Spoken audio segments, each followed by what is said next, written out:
right, we are live. This is Magic Mondays. I'm your host, Neil D'Souza, and of course, I got my wingmen right here. We've got Jason Vaz in the house. How's it going, guys? How's it going?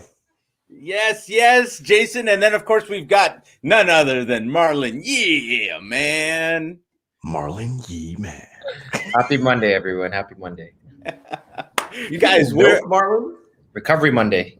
Oh, and Irene, the condo queen, is in the house tonight. Oh, today. I mean, this morning. That's awesome. What's up, Irene? Love it. Guys, we're so excited. You know what? We get to have so much fun here on this show. We get to talk about, things that are really exciting about how to really move our investing lives forward, how to everything real estate, everything investing. So, how can you not have fun doing that? Am I right? Marlon? Yep. Chasing that paper. That's right. Well, Speaking guys, of paper, Marlon, you had a pretty big score this past week. I did? Oh, you're talking about my clients. Yeah, I did. I featured some checks that I deposited for some private lending clients. They got paid out. So nice. did a little post on that. Yeah, they scored. Those are some big checks. Drinks are on Marlon. Yeah. Friday. Great. That's great. Well, so last week we were talking about property management with Matthew Goddard. Of course, he has run multi-unit investment properties. I think a 300 unit building and the like. And so lots of really interesting tips if you are into multi-unit investing, which of course I am, but I hope you guys got some great stuff from that last week. Now, this week, coming up on the show in just a moment is, she goes by your investor girl, Diana. And she is not only is she into investing and private lending, and she is also big in the flipping space or flipping properties, renovating properties. And she can tell us a little bit more about that. And she even has her own real estate network, which we can get to know a little bit more about. So without further ado, let's bring in our guest today, Diana Lizarazo. Welcome, Diana. Thank you so much for inviting me on your show. I'm so excited. Yeah, absolutely. We're so glad to. You've got an interesting story just for yourself, and then what you're doing in times when a lot of people are like, "Well, how can you do that? The margins are too thin." All those kind of excuses, and so we really want to bring value to all of the people watching and listening. And I think that, Diana, you're a girl that takes no excuses. So let's get you on and hear about that. So tell us a little bit about yourself, Diana. So actually, it's technically me and my husband. My husband owns a renovation business, and then I helped him get it started and dealing with the back end of things and how to run the business, because I'm a very entrepreneur mindset. And so we were just like, finding our ways of working together. And then we got to a point where it was just kind of like, we need to use our skills and start, investing in ourselves in real estate for us and not always working for clients. And so the way I found it easiest to do that was, like you said, like private lending. But because I know so much about renovations, because I'm very involved in my husband's business, it was just very easy. Actually, private lending became a very easy thing for me because it was just easy for me to run numbers, because I could look at pictures and if someone tells me, for example, oh, this is going to be a 50K renovation, I'll say, are you crazy? That is going to probably cost like 80K, and then I'm going to be looking like, do you actually even have the budget to make sure it's 80K? So then I was kind of able to get onto both sides and obviously use my husband's skills, put him to work, get him to do some flips, make us some money on that side. Awesome. Love it. Okay, and then on top of that, which we can talk about a little bit later, but you also have you also run a real estate investing network.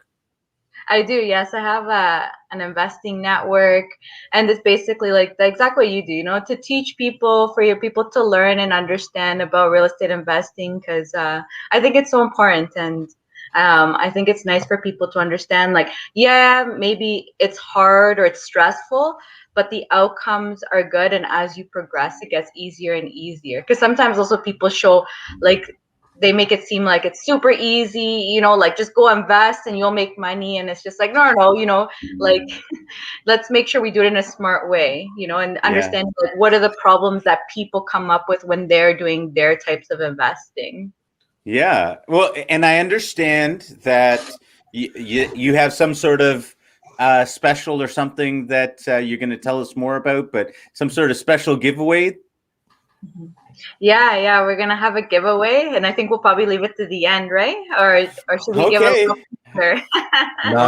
Okay. Keep our viewers watching, guys. We got a special giveaway at the end. You got to watch They it. got to Check stay it for the out. whole date. We're not giving anything away until the end. Love it. Okay, great. Well, let's get into it, because I know there's a bunch of information that we really want to be able to try to honestly rip away from you as it pertains to flipping houses. And so we're gonna just put up a slide about the top 5 questions that we get, and then we'll take an opportunity to answer them. And the first question that we got from flippers is, how do people find a good house to flip? So why don't we start right there? How do you find a good house to flip? One thing I would say, obviously, running your numbers is very important, but then also understanding your capabilities as a person, right? If you're gonna, for example, be, let's say, someone who doesn't do the renovations like me, I don't do them myself. Or are you going to be a person that you're going to go into it, get into a team and do the renovations, learn it is renovation, how renovations work, what kind of renovations there are. I think those are the 2 most important things, is understanding where you're coming from. Because if you're like me, for example, you need to have a good team behind you to help you, to give you that confidence to be able to go do a flip, whatever the size is. Because technically, let's say with me, like, it's really on my husband, right? Like if he feels comfortable doing the flip, we're doing the flip, right? Whereas if you're starting off and you're, let's say, learning about renovations, then you may want to start small, right? And you may want to just take those baby steps and slowly graduate your way up. Okay, so obviously the first step would be to just know what your capabilities are, so that you're looking in the right segment. You're not looking at trying to flip a $5 million house, and really you should be looking at a $500,000 house. Exactly. Or just even the amount of renovations that you're going to do into it. You may not want to get like into a full gut, because there's lots of things that go on with that. Maybe something like a little bit smaller, maybe just, the bathroom or kitchen or some flooring or something. Like it's just knowing what you're capable of and what you feel comfortable with is, I think, is very, very important to make sure you have a successful, flip happen. Yeah. Okay, great. Question number 2. Okay, question number 2, Diana. Sorry, where do you get the money to renovate the property? So many places, actually. It can be it can be money that I have.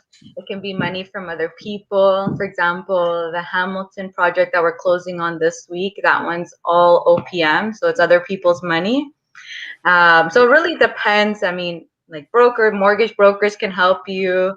There's so many different places you can find money, and it's your experience. And maybe starting off, you may be using your money, because obviously you want to make sure that you're a fiduciary of your money, and if you can't do it for yourself, you probably don't want to be doing it with other people's money.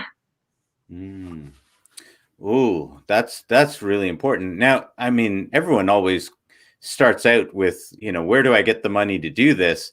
And I think in most cases, people don't have the money themselves, and so they're looking to get money from other people. What do you say about that? I would say, well, like that, if you don't have money and you come with experience, I mean, it's very easy. The money will come to you because like two things, right? Like having the experience and having the good deal, right? Like for example, this Hamilton project that I'm closing on, it's a really good deal. So it's very easy for me to find the money. And because we come with experience, it makes our investors feel a lot safer about investing with us, right? If you don't have money, you don't have experience, then you should be working for someone to help you, because for example, that person will help you, let's say, find the funding too, because at least you're backed up to like, yeah, I don't have experience. And let's say you're going and asking people, but yeah, I don't have experience, but I'm working with this person who does. And normally that person will be the one talking for them and explaining how the whole process works. Wow. Yeah, that's a great point. Love it. Okay. And Darren, oh, great work here, guys. Thank you very much, Darren. Okay, question number 3. All right. So then, we've seen this extremely more recently, I should say, during this pandemic, where material prices have just skyrocketed. And a lot of labor prices have gone up as well. So how do you keep construction costs down? And, how do you avoid costly renovations and delays right now, especially in this ever-changing climate? I know I've experienced it, and I'd love to hear. Yeah, it is very hard, I would say, right now because things are changing. I mean, like having a good team is a very important thing because I can tell you the bigger the project, the more subs you have. Like, for example, the current project we have in Toronto, I don't know how many subs we have working on it. And we've had many cancellations.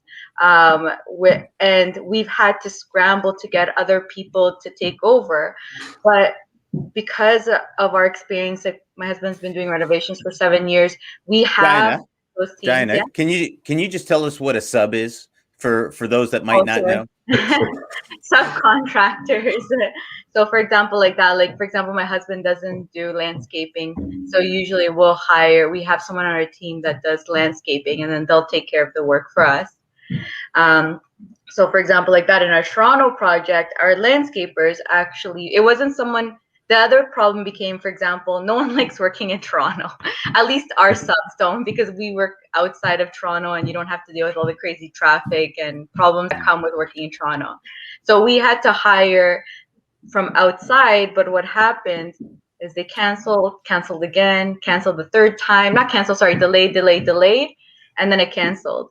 And that happened last week actually. And we finished our renovations in a week, 2 weeks. So we scrambled, had to call in favors to get our regulars to come in and help us out just to get the work done. So there's things like that where, again, I think those kind of things come with experience because we were like pleading with the initial landscapers to get the work done, but they don't know us, so they don't really care. We can't really pull strings, right? They're just like, we're too busy, whatever it is, like we can't do it, we have our obligations, right? Whereas we had to go with our guys and just be like, please help us out, like we're struggling, like we have to finish by end of August. And like, and because we have such a good relationship, they really helped us out and they're in the middle of working on it. So basically on Friday they canceled and on Monday we already had people working. So that's how good our relationship is with our subs. And also obviously we're not always calling on them every second, right? Because you can't be like always pulling strings, but at least when you're in those situations you can pull on it because you have that relationship. And that's the thing. I think that you answered very well, and we've run into that. I recently did a project, my own place, and that came up multiple times. That it comes down to your relationships. And I think for anyone watching this who's a novice who wants to get into flipping, just knowing one plumber, one electrician, like that's not good enough. You need to have that network, and Oh, yeah, we got Darren Long. Delays can be avoided. A guy who does renovations. Another thing I would like to also address is the material part. So understanding the kind of contractor you have is very important too. For example, the only kind of material delays that we saw, mainly last year, was like the fencing, the wood for the fencing and the decks. Other than that, AC units last year. But other than that, for example, we never saw delays. And the reason why we didn't see the delays is because we have suppliers, and majority of the delays that were coming from like Home Depot and Lowe's. So if your contractors are exclusive shoppers at these big box stores, that's where the problems come up, because we didn't really have problems. Even like we had ACs installed, and we were last year and we were able to get them installed. Let me tell you that we had to select what was there, but we were able to get our ACs in. Same thing with this. I mean, this year I don't think there's that much problem, but I can't say like last year is where I think most of the people were affected. I think it's because they shop at Home Depot, with my guess, because we never had any of those kind of problems, to be honest. And yeah, no, I think what we were mainly referring to is like the cost of lumber has shot up significantly. But actually, I don't know if you guys noticed, it went back down again. It has, yeah. So there's rumors that it may go back up with all the wildfires that are taking place, and who knows, like wood has to cure for a year before you can even use it. So I don't think that'll affect this year's price. I think it'll be more so next year's, and I'm sure we can find another forest to cut down. That's not Yeah, and I mean, knowing like staying on top of the economy is important, right? Because, for example, things we knew that material was going up, we were purchasing a lot of things in advance. And again, because we had good relationships with our suppliers, for example, like the flooring that we got, we bought it and they stored it for us for like 3 months. Whereas like they probably wouldn't do that for other people, but because we have that good relationship, I mean, and even if they didn't, we probably would have got a storage unit and put everything in a storage unit, just because it probably was cheaper to hold that stuff than it would be to buy on the spot because of the increases that were happening. fantastic. Yeah. So guys, yeah, as you can see, keep good relationships with your suppliers, keep good relationships with your subcontractors, because if not, projects can get delayed indefinitely. Yeah. Okay. Question number 4. How do I sell and make money? How do you get around to selling the property? I'm not sure if I'm understanding that one, but I'm going to tell you what I think, and then you can tell me if that's what they meant. But I would say, to me, the selling part, you don't have any control over. So what's the most important part is actually making sure you buy at the right amount. So to me, the selling doesn't really matter. It's making sure that you do your numbers to make sure that you buy at the right amount, so that if things happen, you aren't working with predictive numbers. Because a lot of people work with like, oh yeah, it's going to increase in 4 months, like 12%. So, I'll be okay. Like, I don't work with those kind of numbers. That kind of stuff like scares me. I work with very like, what are the numbers right now? Making sure like what is being more realistic. Like, a lot of people work with futuristic numbers. I personally don't like working with that. Yeah. I don't know if that answers the question. Well, I think you said it right there. You got to make your money on the buy. Now, here's I want to ask you this other part of it, because just so I can give a dig to Jason. So the realtors are always trying to tell you that, oh, this is still a great price, and even if you're paying whatever the asking price is that still can you still make your money on the buy when you're paying the asking price? Yeah, for sure. Like, our Toronto project was on MLS. But I can tell you, for example, that one was tougher because we had partners, and same thing, we had a realtor on. But having that realtor that is very niche, like this person really knows like that area of Toronto very well, and he's been spot on with the numbers. So the way I worked around it, was that we basically worked on, with the Toronto one, we basically worked on break-even numbers. Actually, I was willing to go for that deal, because even though the price was high and I couldn't see the profits right up front, I knew that when we got to that point of selling, we would at least be at break even, which I was okay with that because of how big this house was and the kind of market we were in. It is a luxury market, so we knew it would increase.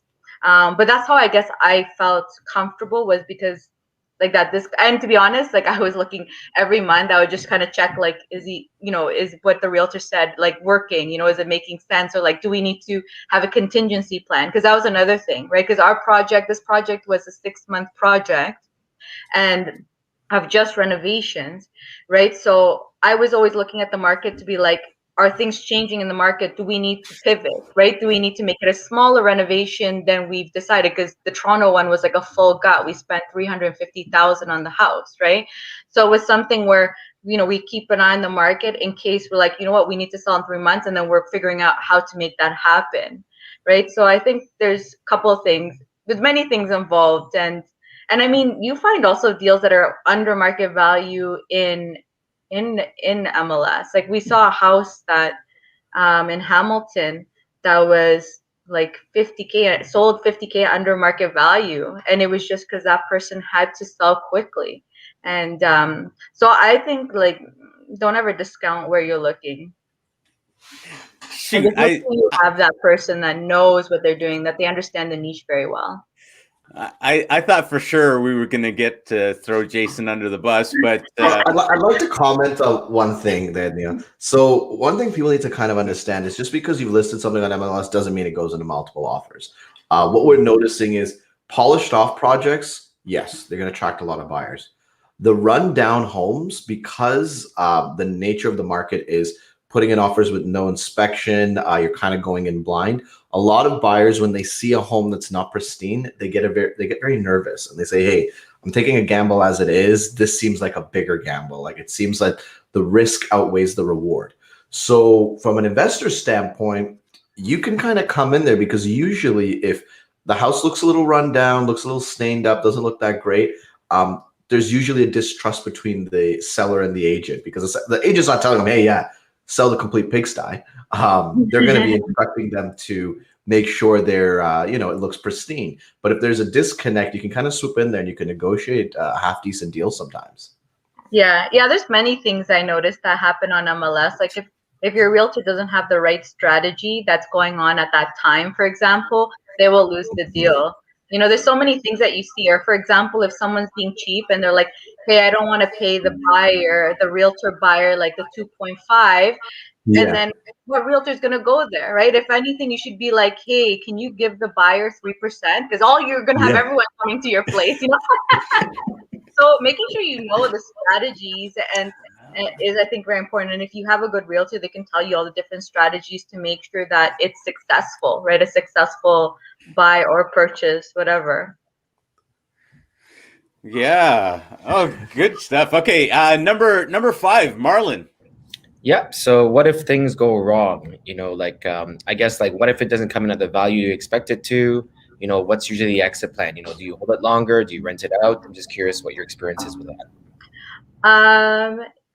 Yeah, if things go wrong, I mean, I feel like, I guess that, yeah. So if you're just talking about it goes wrong, I guess, in the sell, yeah, you have to definitely be prepared. You want to have multiple exit strategies to be able to make sure that, for example, if I can't sell the flip, can I still afford to keep it and, rent it out for maybe a few months, or not even, maybe you don't want to. For example, our Toronto property, I don't think we'd ever want renters in there because of the kind of house that it is in Toronto, right? So just making sure that you have, definitely your exit strategies are very important. You want to have a couple of exit strategies, or like that, you make sure that you buy at a good price, right?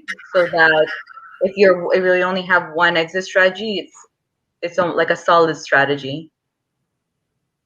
Following up on that, just out of curiosity, for your own kind of strategy, do you keep emergency funds behind if you do have to, carry the property? And if so, what amount of time would you recommend to have those emergency funds? 3 months, 6 months kind of buffer, or?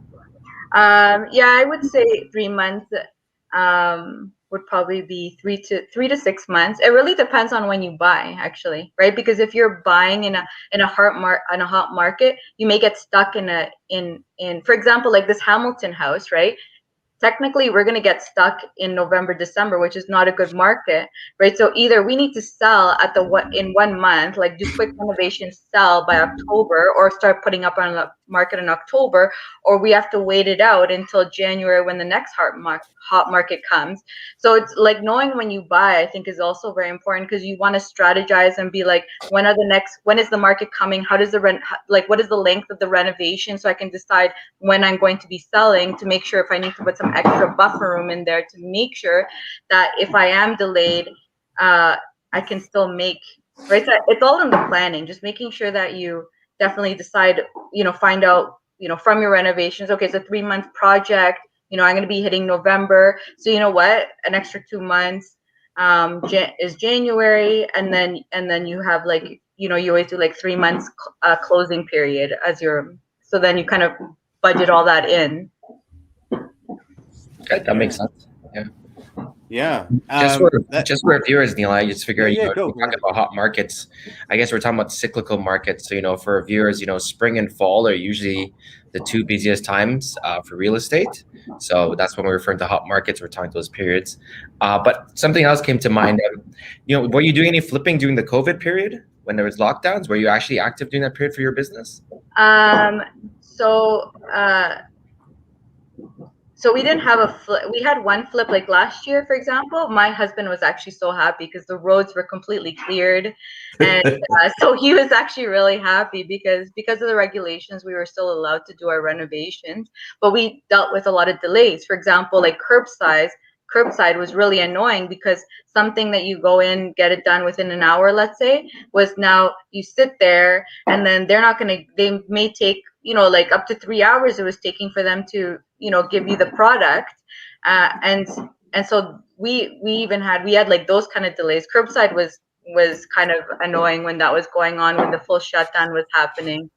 But yeah, things were still going. I mean, we weren't stopped by anything. So and it was actually, my husband liked it more because the roads were really clear. So it's just like you didn't have to worry about all the crazy traffic. I think that's something we all miss. I just came back from Pearson Airport Friday, and I couldn't believe it. I'm like, I thought we were done with this. I thought everyone was at home. I guess not. Yeah, exactly. Not taking the vaccine. Stay at home, guys. Stay at home.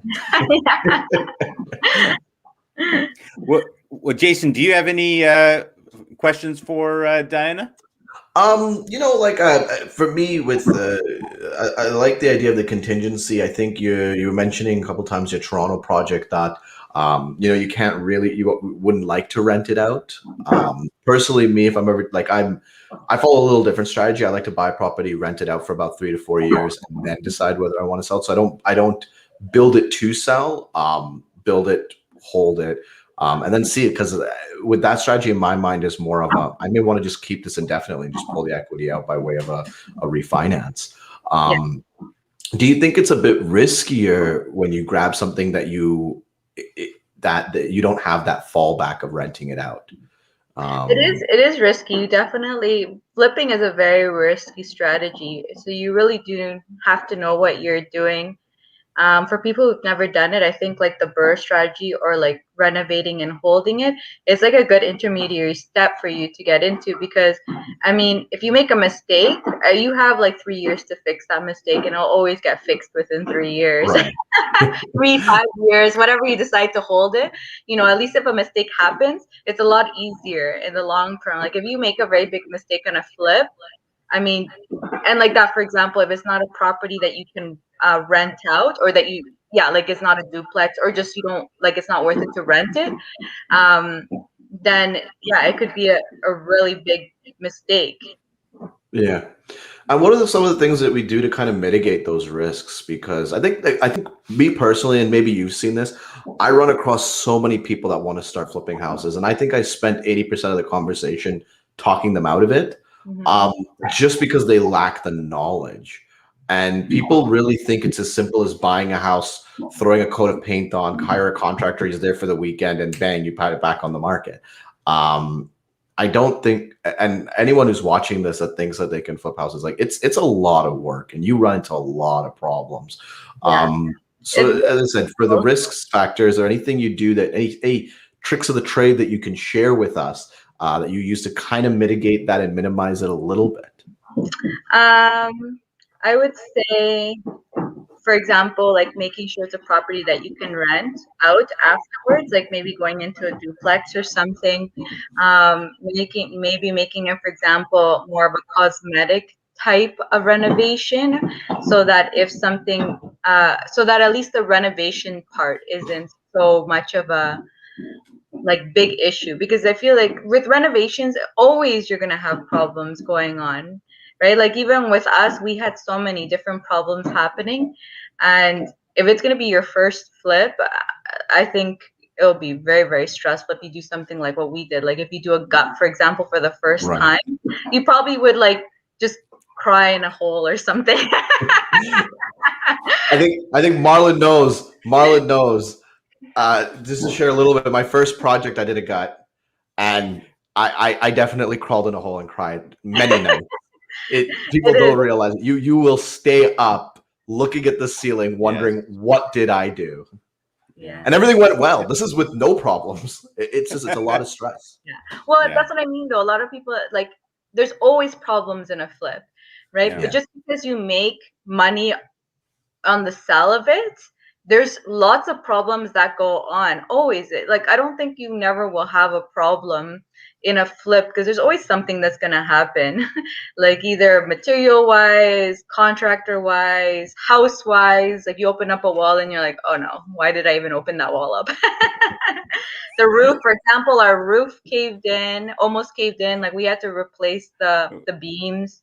So it's just Well, like there's always going to be problems happening, and that's another thing. You want to start small so that you have like the emotional, I don't know, stability to be able to handle those kind of things when they come, because I think like for some people it will really put you over. Like it is very, very stressful, especially if you don't know much about renovations. Like let's say for us that roof almost caving in. It just happened because our roofers came up, and obviously they have the huge shingles.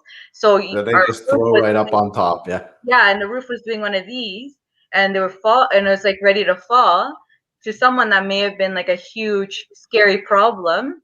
For us, it wasn't really like because I don't know, because we know about it. I guess we know like how it works. Sorry, if you hear all that noise, that's my dog who decided that he needs to play right beside me. So if you're hearing a Yeah, lot of that's good. noise, We I'm have sorry. we have a second guest on Magic Mondays. Yeah. Surprises.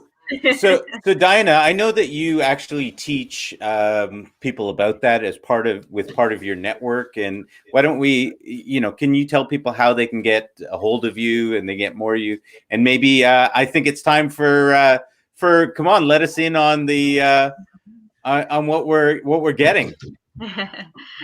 Sure, sounds good. So we're having a networking event, and actually Neil is going to be a guest speaker. He's going to be talking to us about private lending. So if you're a person who has money or wants to know how to take out money from wherever, you never know, Neil's going to be telling us all about that. And there's also going to be a lawyer on, Henry, I believe his name, right? Henry? Yeah. Yeah. Henry will also be there. So you'll get both sides of the perspective, which I think is very important, because a lot of people find it very scary to lend their money. So it's nice to have not only a broker, but a lawyer to kind of answer all those questions and feel like, you're like help mitigate that risk that you feel, the fears that you feel inside. And so for our networking, so that'll be the first hour will be Neil will be speaking with Henry. They'll be talking about private lending. And then the second half, everyone's going to get to network with the guest speakers and with the attendees, and just get to meet a lot of people, enjoy a chit chat, get to know each other. And build that network that you were talking about. Build that network, yeah, and get to know people. It takes time to meet the right people that work for you. So you want to always be in those networking rooms. Okay, so when is that happening, and how do people take part in that? Yeah, so if you get into my bio, all the details are there for the event, and if you want to buy tickets. But Neil's been so grateful that he's giving away 5 free tickets.